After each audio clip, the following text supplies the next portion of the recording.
वसुदेव सुतं देवं कंस चाणूरमर्दनम देवकी परमानंदम कृष्णं वंदे जगद्गुरुम। जगद्गुरु श्री कृष्ण के चरणों में प्रणाम। आप सबको हृदय से नमन।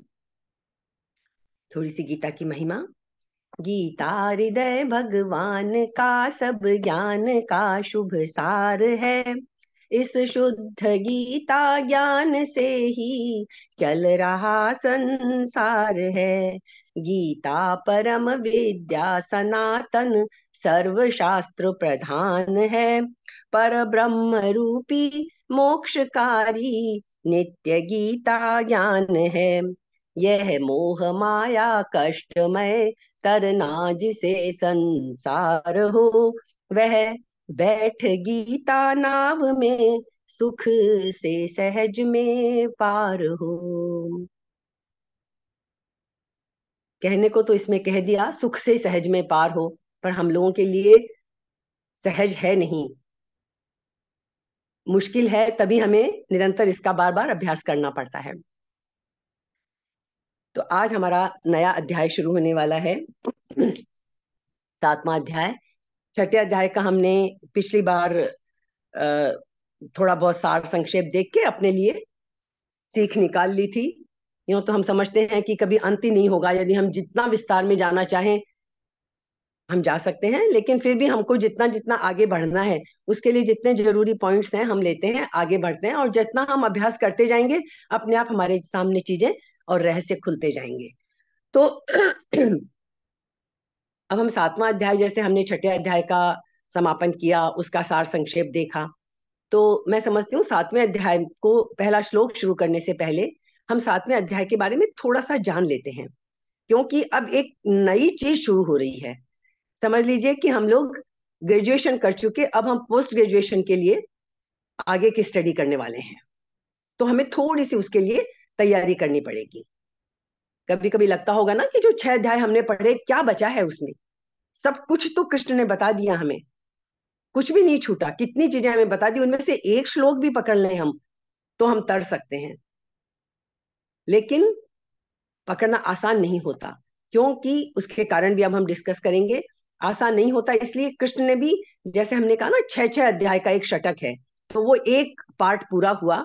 अब आगे के 6 अध्याय जो आएंगे उनमें एक नई चीज और गहराई बढ़ेगी, ताकि जो हमें डाउट्स हैं, हमने समझ तो ली चीजें, लेकिन हमें समझ नहीं आ रहा कि हम प्रैक्टिकली कैसे कर पाए, उसमें वास्तव में कैसे उतर पाए। तो ये हमारे लिए थोड़ी सी चैलेंजिंग चीज है। तो और जब हम अभ्यास शुरू करते हैं, देखिए, जब तक हम खाली समझने के लिए किसी ग्रंथ को समझते हैं तो मुश्किल नहीं है।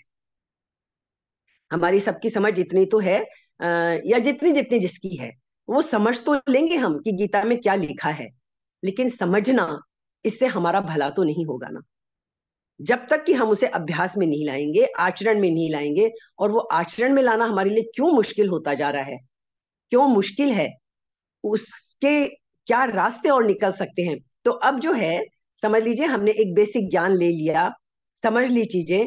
अब हमारे जो मुश्किलें आएंगी वो क्यों आती हैं, उसके लिए हमें क्या क्या कर लेना चाहिए। तो अब हम समझ लीजिए ग्रेजुएशन से पोस्ट ग्रेजुएशन की तरफ जा रहे हैं, और हायर स्टडीज के लिए तो अपने आप को तैयार कर लीजिए।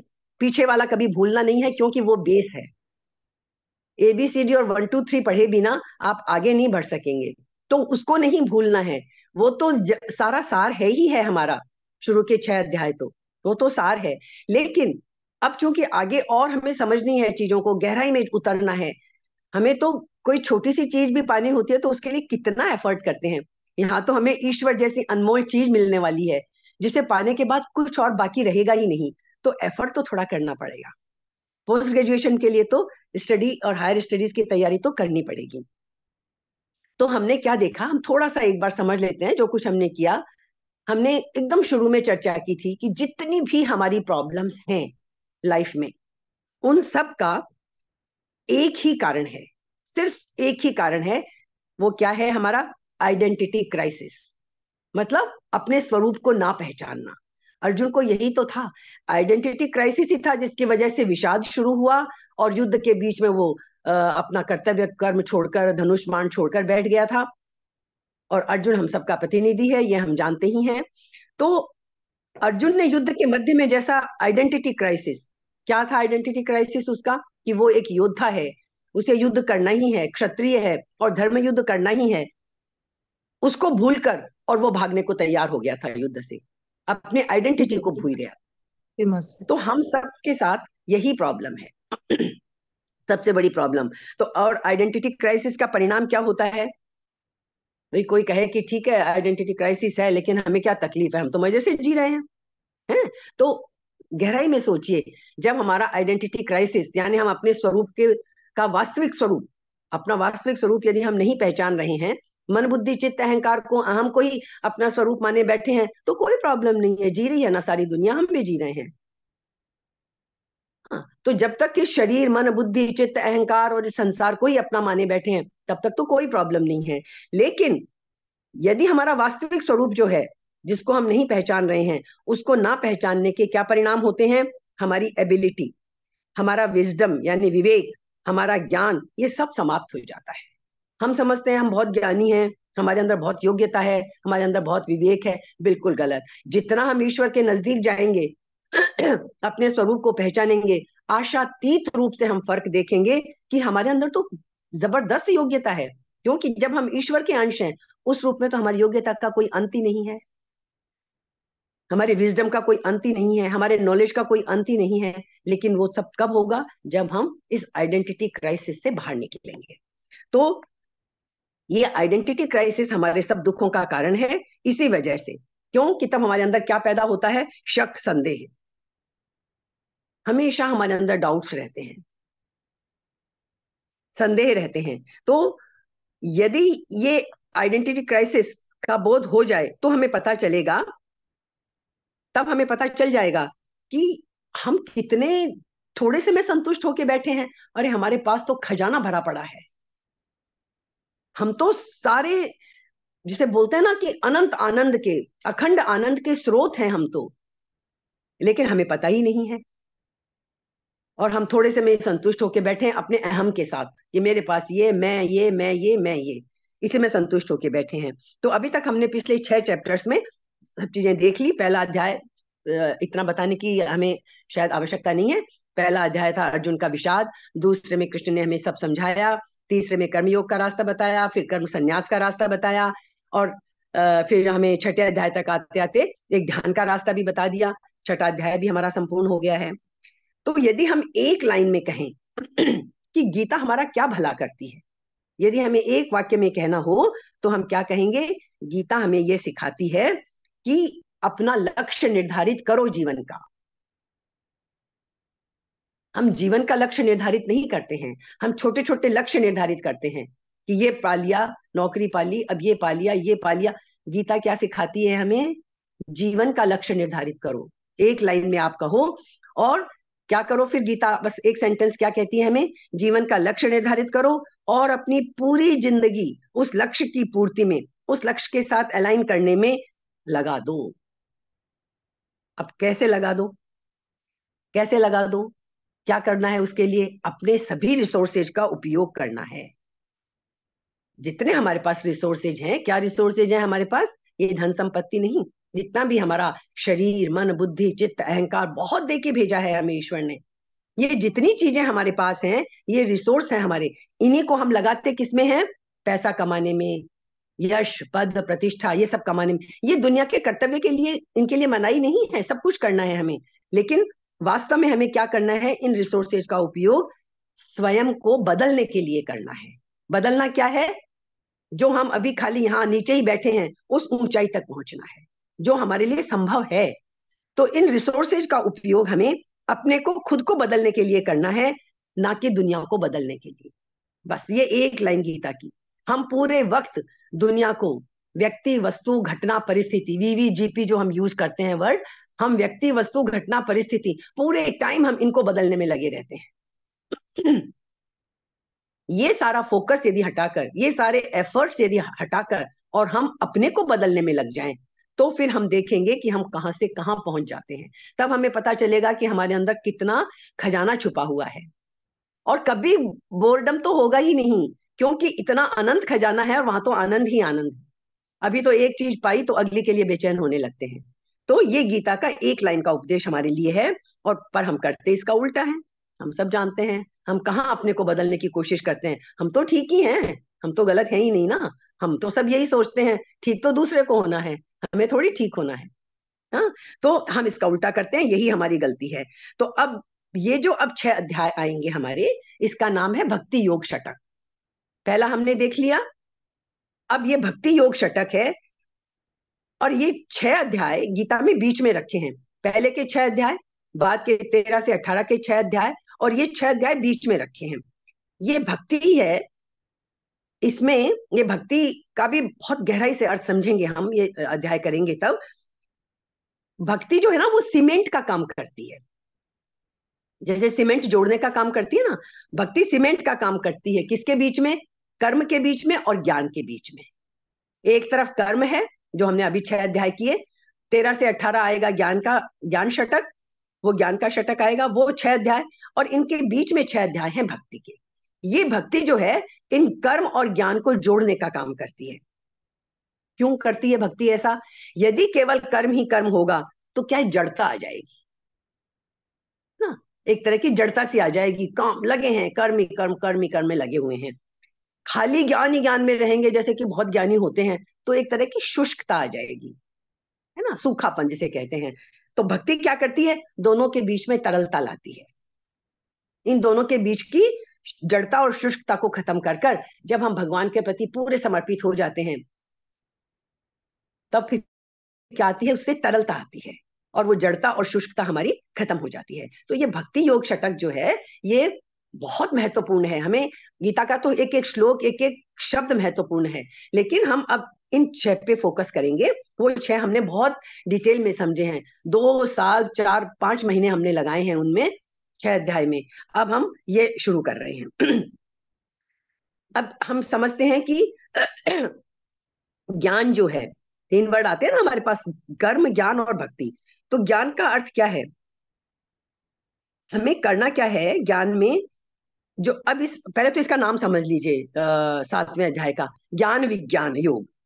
देखिए, ज्ञान विज्ञान, इस अध्याय का नाम है ज्ञान विज्ञान। और यहाँ ज्ञान कौन सा? ये जो हम अर्जित करते हैं, बुकिश नॉलेज, वो नहीं है। यहाँ ज्ञान का अर्थ क्या है? कि जो ईश्वर है, कैसा ईश्वर? जिसका कोई आकार नहीं है, फॉर्मलेस है, जिसके कोई गुण नहीं है, जो निर्गुण है। जैसे हम बोलते हैं ना, ईश्वर तो निर्गुण है, निराकार है। तो निराकार और निर्गुण ईश्वर का जो ये स्वरूप है, उसका हमें ज्ञान करना है। यहाँ हम किताबी ज्ञान की बात नहीं कर रहे हैं, हम कौन से ज्ञान की बात कर रहे हैं? ज्ञान विज्ञान योग है। तो इस अध्याय में कृष्ण बताएंगे हमें ईश्वर के निर्गुण निराकार उस रूप का ज्ञान हमें करना है। और विज्ञान का क्या अर्थ है फिर? क्यों ज्ञान विज्ञान योग क्यों कहा इसको? और मन में ये भी प्रश्न आएगा कि चैप्टर तो शुरू हो रहा है भक्ति योग का, शतक तो शुरू हो रहा है भक्ति का, और बात कर रहे हैं ज्ञान विज्ञान की। ये भी आपको समझ में आ जाएगा। भक्ति के लिए भी तो पहले समझना जरूरी है ना। भक्ति भक्ति से ही ये विशेष ज्ञान की प्राप्ति हमें होगी। तो हम सब चीजें समझते जाएंगे। क्या करना क्या है? विज्ञान का अर्थ क्या है? ज्ञान तो समझ में आ गया कि उस निर्गुण निराकार का ज्ञान हमें करना है। विज्ञान का मतलब है उस ज्ञान का हमें अनुभव करना है, उसे हमें अनुभूति के स्तर पर लाना है। तो वो कहलाएगा विज्ञान। वी का मतलब होता है विशेष। संस्कृत में कोई भी चीज के आगे जब वी लगा देते हैं तो उसका अर्थ बन जाता है विशेष। तो ज्ञान और विज्ञान, कोई विशिष्ट ज्ञान। तो ये विशिष्ट ज्ञान क्या है? Experiencing that knowledge. जो ईश्वर के निर्गुण निराकार रूप का हमने ज्ञान प्राप्त किया, उस ज्ञान को हम अनुभव में लाएं, तो हम क्या बन जाएंगे? विज्ञान के अधिकारी। तो हमारा वो विज्ञान हो जाएगा। सिंपल टर्म्स में कहें तो ये चैप्टर हमें क्या बताता है? ये 7वां अध्याय हमें क्या सिखाएगा? गॉड या ब्रह्म या आत्मा, जो भी हम कह लें, है ना, उसका कॉन्सेप्ट हमें समझाएगा। अभी हम बोल तो देते हैं आत्मा, परमात्मा, ब्रह्म, सब कुछ ब्रह्ममय है, सब कुछ है। उसका कॉन्सेप्ट हमें समझाएगा कि वो हमारे जीवन में कैसे उतरे। बोलने को तो हम बहुत बातें बोलते हैं, है ना, उसको समझाएगा। और क्या करेगा? जो ईश्वर किस तरह इस विश्व में जो हमें दिखाई देता है, इस यूनिवर्स में, ब्रह्मांड में, कैसे वो उसका मैनिफेस्टेशन कैसे होता है, कैसे वो प्रकट होता है, इसके एग्जाम्पल्स हमें बताए जाएंगे। और कैसे उस ईश्वर को हम अपने ही अंदर ढूंढे, कैसे उसका अनुभव करें, क्योंकि हमने ये तो समझ लिया, हमें इसके लिए आत्मनि एव आत्मना तुष्ट है, उद्धरेत आत्मना आत्मानम, ये चीजें कभी नहीं भूलनी है हमें। उद्धरेत आत्मना आत्मानम, अपना उद्धार अपने ही द्वारा करना है, कोई दूसरा बाहर का हमारा उद्धार करने नहीं आएगा। तो ये चीजें तो हमें भूलनी नहीं है। तो हमें उस ईश्वर को, उस परम सत्ता को अपने ही अंदर कैसे अनुभव करना है, ये हमें सिखाएगा ये अध्याय। इसलिए ज्ञान विज्ञान योग अध्याय 7 जो है, इसके दो टॉपिक हैं हमारे।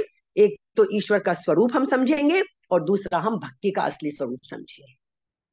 मैं थोड़ा सा परिचय इसीलिए मैंने शुरुआत किया कि हम जो चैप्टर करने जा रहे हैं उसको थोड़ा सा हम स्पष्टता से समझ लें। तो ईश्वर स्वरूप और भक्ति, ये क्या है हमारे? एफर्ट और ग्रेस। एफर्ट भी और ग्रेस भी, मतलब हमारे प्रयत्न भी, और ग्रेस माने प्रभु की कृपा भी, हमें दोनों चाहिए। ये अध्याय हमें ये बताएगा। अभी तक 6 अध्याय क्या थे?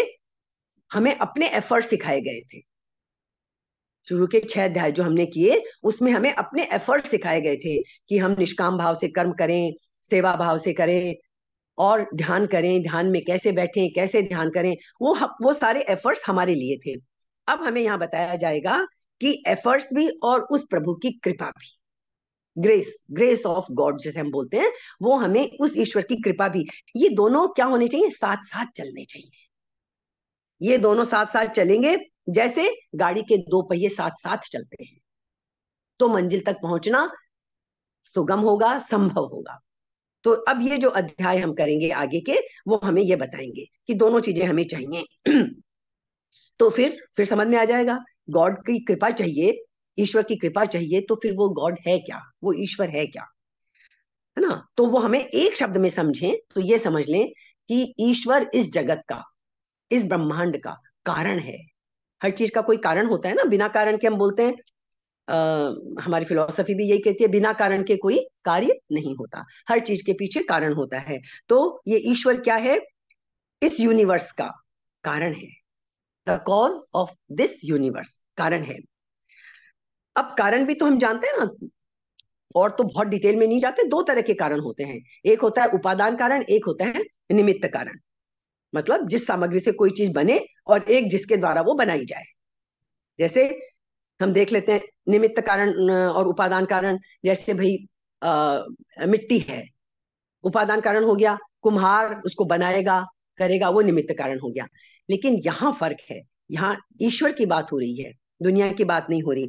तो इस सृष्टि के संदर्भ में, ये जो पूरा ब्रह्मांड, ये जो यूनिवर्स हम देख रहे हैं, जिसके हम हिस्से हैं, इसके संदर्भ में ये जो ईश्वर है हमारा, ये दोनों है। ये मटेरियल कॉज भी है और मेकर भी है, ये दोनों है। यहाँ अलग से नहीं है कि उपादान कारण अलग है और निमित्त कारण कोई अलग है, कास्ट है और कारपेंटर आके उससे कुछ बनाएगा, यहाँ ये वाली बात नहीं है। ये ईश्वर की सृष्टि है, यहाँ उपादान कारण भी ईश्वर है और निमित्त कारण भी ईश्वर है। ये फर्क जरूर ध्यान में रखेंगे। एक छोटा सा एग्जाम्पल यदि दुनिया में देखना हो, तो वैसे तो ईश्वर को समझाने के लिए क्या दुनिया के उदाहरण हम देंगे, लेकिन हमारी तो लिमिटेशन है ना, सीमितता है, हमको तो उदाहरण दुनिया से ही लेने पड़ेंगे। तो एक उदाहरण ले सकते हैं स्पाइडर का। मकड़ी अपना जाला बनाती है, उसको कोई अलग से उपादान कारण नहीं चाहिए, वो अपने ही अंदर से अपना मटेरियल निकालती है और जाला बुन लेती है, और उसमें एकांत में जाके बनाती है कहीं पे जहाँ कीड़े फंसते हैं, और वो अपना काम कर लेती है। एक छोटा सा एग्जाम्पल है। तो यहाँ क्या है, ईश्वर जो है उसकी दो तरह की प्रकृति है, जो इसमें बहुत डिटेल में समझाई जाएगी 7वें अध्याय में, परा और अपरा। ये थोड़े से टेक्निकल नाम है, लेकिन हम इनको समझेंगे। परा प्रकृति और अपरा प्रकृति, ये दोनों ही प्रकृति ईश्वर की हैं, इन्हीं के द्वारा ईश्वर इस सृष्टि की रचना करता है। तो अपरा प्रकृति तो क्या है? जो हमारे समझ में आती है, जड़ है, अचेतन है, सगुण तत्व है, सविकार तत्व है, मिथ्या है, ये जो संसार हमें सारा दिख रहा है, जो रचना हमें दिख रही है। और परा प्रकृति क्या है? तो वो चेतन तत्व है, निर्विकार है, सत्य है, जो वास्तविक, जिससे अपरा से हमको परा तक पहुंचना होता है। तो ये परा प्रकृति और अपरा प्रकृति, ये ईश्वर की दो चीजें हैं। छोटा सा यदि बहुत ही हम अपने ही से एग्जांपल लेके समझें तो ऐसे समझ लें कि परा प्रकृति तो क्या है, enclosed in an individual container. जैसे ये शरीर मानो एक कंटेनर है ना, जैसे किसी पात्र में किसी चीज को बंद कर देते हैं, तो ऐसे परा प्रकृति तो क्या हो गई, जो चेतन तत्व है, जो वास्तविक तत्व है, ये शरीर रूपी कंटेनर में वो आत्म तत्व बंद है, समझो ऐसे एक तरह से, है ना, जिसको हम जीवात्मा कहते हैं। जब शरीर धारण करते हैं तभी तो जीवात्मा कहलाता है हमारा। शरीर धारण नहीं करेंगे तो फिर तो हम हैं ही परम ईश्वर के अंश में मिले हुए हैं ही हैं। तो जब हम शरीर धारण करते हैं तो हम क्या बोलते हैं इसको, जीवात्मा। तो क्या हो गया, परा प्रकृति enclose in an individual container is called जीवात्मा, और परा प्रकृति विदाउट द कंटेनर वो है परमात्मा। जब इस शरीर से निकल जाती है वो आत्मा और परमात्मा में मिल जाती है तो वो परमात्मा परमात्मा स्वरूप हो गई। तो ये एक ऐसे ही समझने के लिए है। जैसे हमने एक बात हम जैसे समझे एग्जाम्पल के लिए, मिट्टी है, अभी पड़ी है मिट्टी, तो हम क्या कहेंगे उसे, मिट्टी निमित्त कारण है ना चीजों का, सॉरी उपादान कारण, मटेरियल है ना, तो हम क्या करेंगे, मिट्टी को हम क्या कहेंगे कि मिट्टी स्पेस में है। हम सब कुछ कहाँ है, स्पेस में है ना हम सब। आकाश तत्व, जैसे हमारे पांच तत्व हैं, पृथ्वी जल अग्नि वायु आकाश, तो हम सब कहाँ हैं, शून्य में है। तो मिट्टी जब तक है तो वो स्पेस में है। मिट्टी से घड़ा बन गया, समझ लीजिए, मिट्टी से कुम्हार ने घड़ा बना दिया। अब क्या फर्क आ गया, अब वो स्पेस जो है जिसे हम आकाश कहते हैं, शून्य कहते हैं, वो किसके अंदर आ गया, अब वो घड़े के अंदर आ गया। अब घड़ा बन गया, मिट्टी पहले स्पेस में खुली थी, अब वो मटके के रूप में आ गई, पात्र के रूप में आ गई, उसके अंदर आ गया। तो चेंज क्या है, अब क्या चेंज आया, पहले मिट्टी स्पेस में थी, अब स्पेस उस पॉट के अंदर आ गया। लेकिन क्या स्पेस बदला, स्पेस तो वैसा का वैसा ही है, शून्य तो वो का वही है, आकाश तो वही का वही है, वो नहीं बदलता। हमने पात्र बना लिया तो वो स्पेस उसके अंदर चला गया, अदरवाइज वो खुले में है। तो स्पेस नहीं बदलता, वास्तव में वो बदलता ही नहीं है। तो जीवात्मा क्या है, यदि हम एनक्लोजर जो भी हमारा है उसको यदि हम हटाएं, परतों को हटा दें, नीचे गहरे में जाएं, तो वो जीवात्मा क्या होगा, हमारा परमात्मा का स्वरूप करा देगा हमें। क्योंकि परमात्मा तत्व बदलता नहीं है, ये तो हम सब जानते हैं ना, निर्गुण है, निराकार है, कभी बदलने वाला नहीं है, वो कभी बदलता नहीं है। तो ये बात हमको समझ में आ गई ज्ञान विज्ञान की। पहले ज्ञान, जो ज्ञान है जिसे हम कहते हैं, refers to seeing Ishwar as different from me. पहले तो हमें यही लगता है ईश्वर हमसे अलग है। सेकंड विज्ञान जो है, हमने ज्ञान और विज्ञान दोनों देखा ना, विज्ञान क्या है, seeing the lord in no more different from me. विज्ञान वो हो जाएगा जब हम ये समझ लेंगे कि ईश्वर हमसे अलग नहीं है, हम ईश्वर ही हैं, हम ईश्वर के रूप ही हैं। ये जब हमें समझ में आ जाएगा तो फिर बात बन जाएगी। इसलिए ये हमने थोड़ा सा 7वें अध्याय का तो देखा। एक बात देखिए, 6ठे अध्याय के, अब हम पहले श्लोक पे आ रहे हैं, पहले श्लोक की थोड़ी सी भूमिका बता दूं। 6ठे अध्याय के 46वें श्लोक में क्या कहा था कृष्ण ने, योगी की महिमा कही थी। क्या कहा था 46वें श्लोक में उन्होंने, देखिए हम पलटते हैं, तपस्विभ्यो धिको योगी ज्ञानीभ्योपि मतोधिक है, कर्मीभ्यश्चाधिको योगी तस्माद् योगी भवार्जुन। सबसे अच्छा तपस्वी से भी अधिक, ज्ञानी से भी अधिक, कर्मी से भी अधिक योगी ज्यादा बड़ा है, इसलिए हे अर्जुन तू योगी बन जा। और योग का सही अर्थ वो भी हमने चर्चा कर ली थी। योगी क्या है, योगी मतलब जो ईश्वर से जुड़ा हुआ रहता है। तो इसलिए उन्होंने कहा योगी बन जा अर्जुन। फिर उन्होंने क्या कहा, बात खत्म हो गई थी कृष्ण की यहाँ पे, फिर भी उन्होंने आगे के श्लोक में कौन सा योगी बने यहां नहीं नाम दिया भक्ति का। 46वें में, 47वें में अपने आप अपने मन से कृष्ण ने कहा था, योगी नाम अपनी सर्वेशाम मदगते नान्तरात्मना श्रद्धावान भजते यो माम स में युक्त तमो मत है। यही शुरुआत कर दी उन्होंने 7वें अध्याय की, कि संपूर्ण योगियों में भी जो श्रद्धावान, बस एक वर्ड पकड़ लीजिए, श्रद्धावान, जो श्रद्धावान भक्त मुझ में तल्लीन हुए मन से मेरा भजन करता है, ऐसे ही भजन राम राम राम राम बैठ के कर लिया, बहुत अच्छी बात है, नाम जब तो सब एक एक सीढ़ी चढ़ने वाली बातें हैं। कृष्ण क्या कहते हैं, श्रद्धा होनी चाहिए और मुझ में तल्लीन हुए मन से, मन ईश्वर में तल्लीन होना चाहिए। इसी का आगे एक्सटेंशन हमें 7वें अध्याय में मिलेगा। जो मेरा भजन करता है वह मेरे मत में सर्वश्रेष्ठ योगी है। ये कृष्ण ने 47वें श्लोक में पिछली बार कह दिया था। अब भक्तों को एक बात और, क्यों भगवान भक्ति की इतनी महिमा करते हैं? जैसे भक्तों को भगवान याद आते हैं तो भक्त क्या होते हैं, भगवान की भक्ति में तल्लीन हो जाते हैं। जो सगुण रूप की उपासना करते हैं उन्हें देखो आप, अपने छोटे से लाला को लेके कैसे उसकी भक्ति में लग जाते हैं, है ना? जो तल्लीनता से भक्त भी तल्लीन हो जाता है अपने ईश्वर के रूप में, जिस भी फॉर्म में वो उसको माने, जिस भी फॉर्म में माने, तो वो उसमें तल्लीन हो जाता है, मस्त हो जाते हैं भक्त। ऐसे ही भगवान के सामने भक्तों का विशेष प्रसंग जब आता है, भगवान के सामने भी, तो भगवान भी उसमें मस्त हो जाते हैं। भक्ति नहीं होंगे तो भगवान कहां से होंगे? बोलते भी है ना, भक्तों के बस में, भगवान तो भक्तों के वश में है।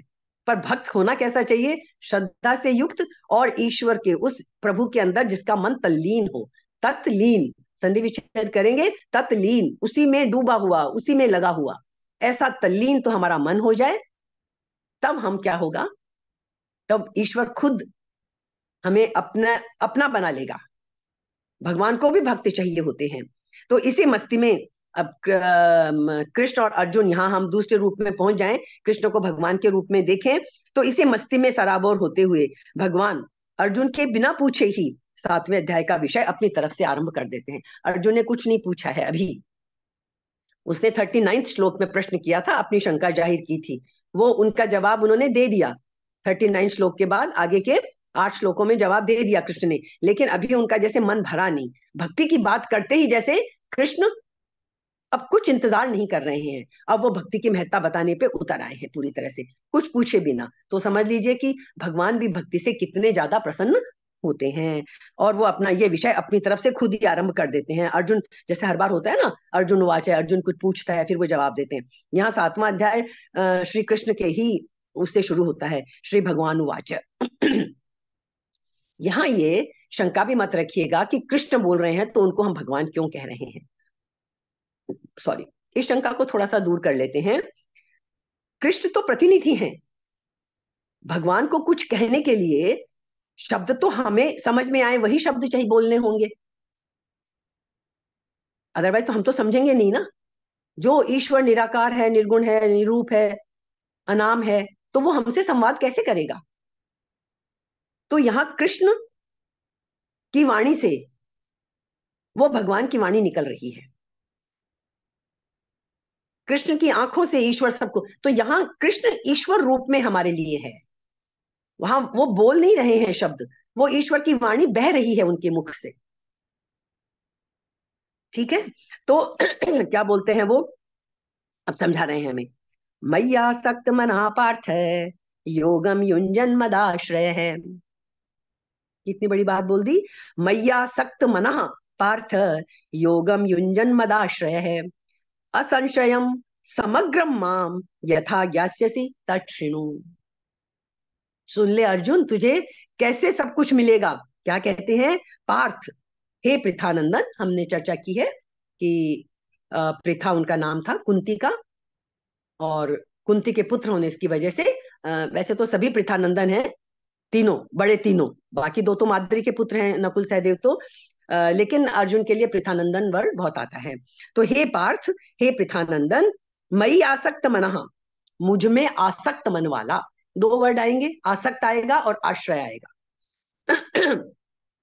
मुझ में आसक्त मन वाला, आसक्त मनः, मदाश्रय है, क्या शर्तें बताई हैं, जैसे बोलते हैं ना किसी चीज को करने के लिए कुछ शर्तें पूरी करनी पड़ती हैं, है ना?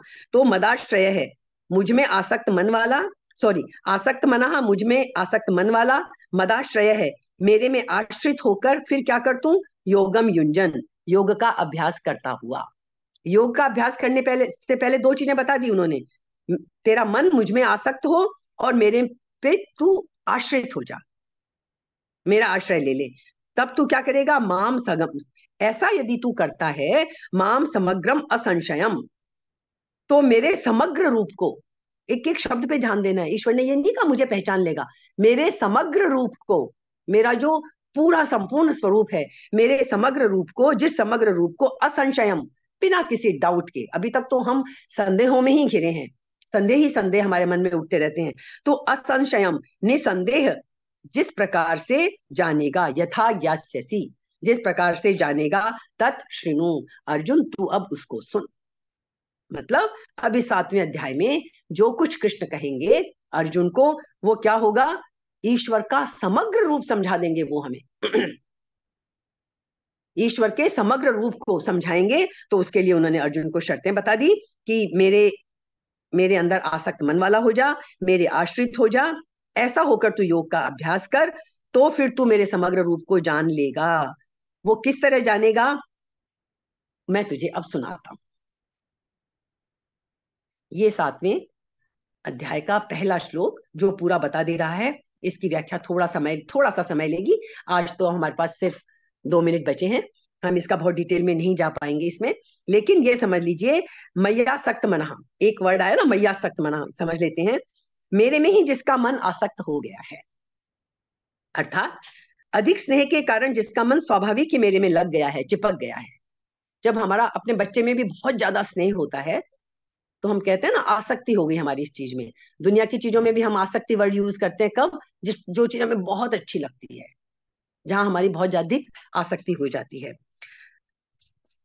तो फिर कहते हैं कि यदि ऐसा व्यक्ति हो जाए, ईश्वर में जिसकी आसक्त मन, जिसका आसक्त हो जाए, उसको फिर ईश्वर की याद करनी नहीं पड़ती, स्वाभाविक ही उसको ईश्वर की याद आती है। तो भगवान क्या कहते हैं, फिर उसको स्वाभाविक मेरी याद आती है और विस्मृति कभी होती ही नहीं। ऐसा मन जिसका हो जाए, तो कृष्ण क्या कहते हैं, अर्जुन तू ऐसे मन वाला हो जा, जिसका उत्पत्ति विनाशशील वस्तुओं से, शब्द स्पर्श रूप रस गंध से आकर्षण मिट गया है। ये सब क्या है, अपरा प्रकृति, संसार की चीजें हैं। और जिसका इस लोक में शरीर के आराम, आदर सत्कार, नाम की बड़ाई, स्वर्ग आदि परलोक के भोगों में, हमने पिछली बार चर्चा की थी ना, स्वर्ग की कामना नहीं करता है ईश्वर को पाने की इच्छा रखने वाला व्यक्ति। ईश्वर को पाने की जिसकी इच्छा है, वो स्वर्ग की कामना नहीं करेगा। तो स्वर्ग आदि जितने हैं, स्वर्ग आदि परलोक भोगों में किंचित मात्र भी जिस व्यक्ति की खिंचाव नहीं है, जिसका आसक्ति नहीं है, जिसकी केवल मेरी तरफ, प्रभु की तरफ ही जिसका खिंचाव है, ऐसे पुरुष का नाम है मय्यासक्त मनः, जिसका मन सिर्फ और सिर्फ ईश्वर में आसक्त है। ये वर्ड है मय्यासक्त मनः। तो साधक भगवान में मन कैसे लगाए जिससे वह मय्यासक्त मना हो जाए, इसके लिए 2 उपाय बताए हैं, क्योंकि गीता कोई चीज अधूरी नहीं छोड़ती, बिल्कुल आपका एक भी डाउट अधूरा नहीं रहेगा। अब हमारा समय खत्म हो जाएगा, थोड़ा डिस्कशन हम करेंगे, उसमें हम कुछ समझ लेंगे चीजें जो नहीं समझ में आएंगी, लेकिन अब हम ज्यादा डिटेल अभी नहीं कर पाएंगे।